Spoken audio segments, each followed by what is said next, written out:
And now it's time for U.S. History Theater. Episode 1 The Native Americans.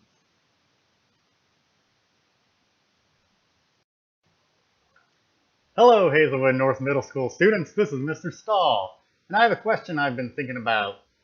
Why are we here? As in, why are humans here in America?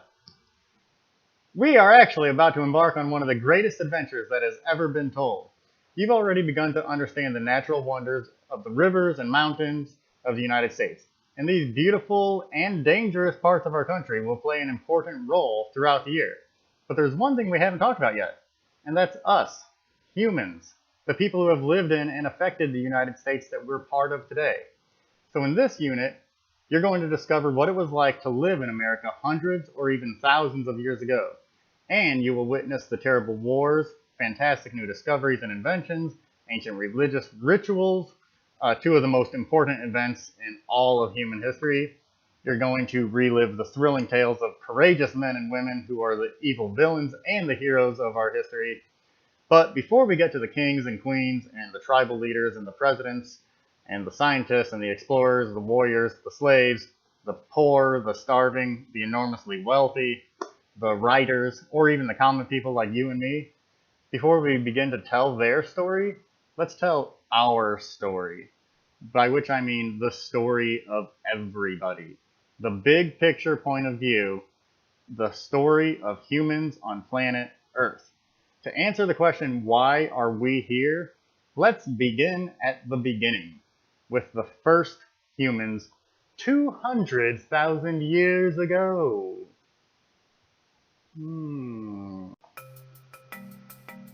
Archaeologists have discovered the earliest human fossils in the Great Rift Valley of Africa. These first humans had bigger brains and better ways to communicate than their much earlier ancestors, so scientists classify them as a new species. My species, your species, modern humans.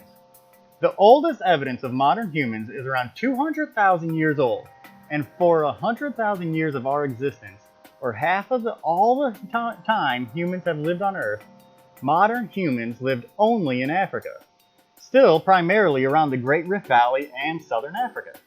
But then around 100,000 years ago, small groups of explorers traveled out of this continent of Africa into the Middle East. And these small bands of explorers are the ancient ancestors of each and every person on planet Earth.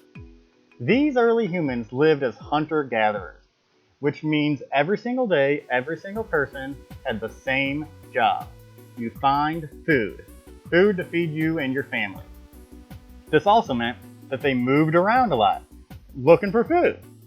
The early humans moved slowly, but as they searched for food, they began to populate more than just the African continent and the Middle East.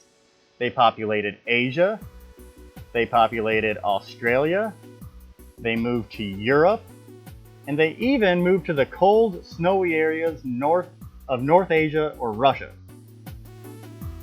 Humans were great at being hunter-gatherers, and they proved that they could live anywhere on the planet. They lived in the hot deserts. They lived in the snowy, frozen lands. And because humans lived in these different conditions for so long, their bodies adapted to their surroundings.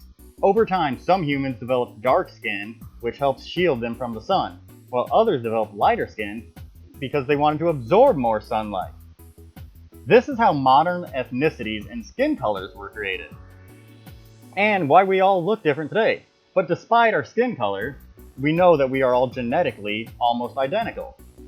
Even though humans proved that they were fantastic at staying alive and populating the planet, there was one place where there were still no humans. That's North and South America. There's no way for people to make the voyage over the ocean from Asia to North America. But then, during the last ice age, the polar caps froze, and the area known as the Bering Strait in the ocean, it was frozen ice. So during this time, humans migrated from Asia. They could walk across. They walked across the icy ocean into North America. Once in North America, they quickly continued to migrate south to the warmer climate of South America, and now humans had finished their great journey and they had populated the entire planet. Then something important happened. The weather changed back. The polar caps melted away, and the Bering Strait was water once more. Now the two great land masses on Earth were separated. One group of humans lived in Asia, Africa, and Europe, and another group of humans lived in North and South America. There was no way for anybody to travel or to contact the other humans. For thousands of years this went on, and the hunter-gatherer groups on each landmass developed entirely independently from another. The two groups didn't even know the other humans existed at all. They didn't even know the other continents existed. Basically, for most of the last 15,000 years, two great populations of humans developed cultures and societies almost as if they were on different planets. For most of this time when they were separated, humans on both sides of the globe still lived pretty similarly, because every single one of them was a hunter-gatherer. And just like every single human before them for the previous 195,000 years, they all looked for food all day long. Then came a revolution, what I believe is the single most important event in human history. People learned to plant a seed. This was a big deal. This is the agricultural revolution. This meant much more than just growing a garden.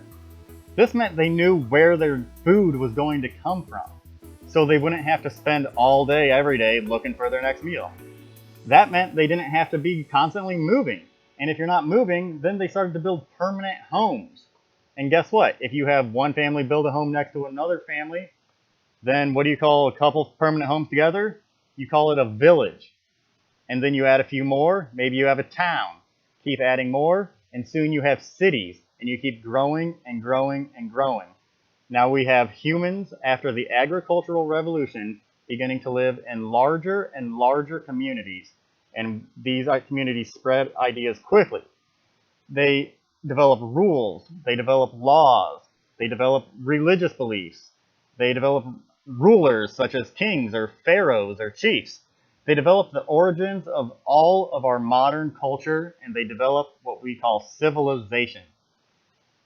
Of course, we know that eventually Christopher Columbus and the European explorers are going to reconnect the two great land masses on Earth, the European, Asians, and Africans on one side, and the North and South Americans on the other side.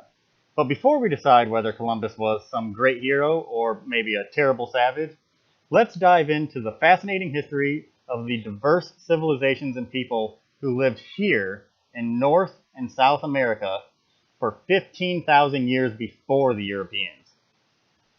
First, let's learn the history of the Native Americans.